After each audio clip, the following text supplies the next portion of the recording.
Human Torch first steps, well, he's gonna be the power threat of this new archetype. Let's talk about how in just a bit, but first, who is the Human Torch? Fun fact, the original Human Torch was a character that came out in 1939, one of the original 3 heroes of Timely Comics, which eventually became Marvel Comics. That version of the Human Torch was an android with the ability to surround himself with fire and control flames. In 1961, Stan Lee and Jack Kirby repurposed his name and powers for Johnny Storm. A bit of a hardhead, but generally a good guy, he met a certain Reed Richards through his sister Sue Storm. Johnny was a backup pilot and joined Reed, Sue, and Ben on the Marvel 1, a spacecraft blasting off into space in that unauthorized flight that we talked about in Mr. Fantastic's video. The ship gets bombarded by cosmic rays, they crash back down to Earth, and he realizes he now has the ability to envelop his entire body in fire. He named himself the Human Torch in tribute to the previous Human Torch and joined Reed, Sue, and Ben as a member of the Fantastic Four. Now, he's not only the hothead of the group, he's also a heartthrob, having had romantic relationships with characters like the Inhumans,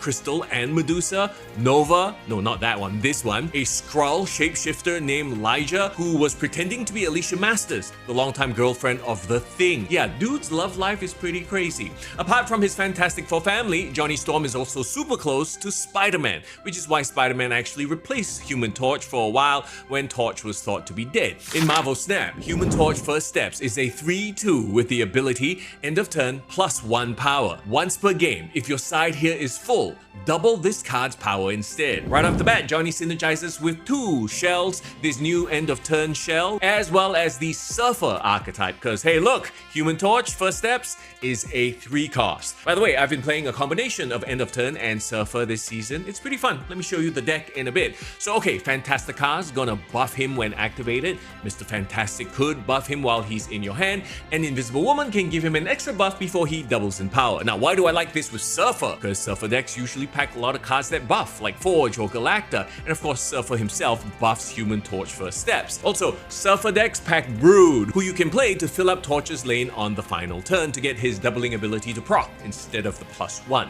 Also, Invisible Woman First Steps is a 3 cost, so there's even more synergy with Surfer right there. And yes, I see what you did there, Second Dinner, Surfer, synergizing with the Fantastic Four. I mean, Human Torch First Steps could also go into buff decks that run Zabu with Galacta, Gwenpool, Forge. You know, there are strategies there for sure, but the End of Turn and Surfer archetypes are probably his best homes. Oh, here's the deck that I've been playing this season, and again, it'll only get stronger as more of these End of Turn cards come out, and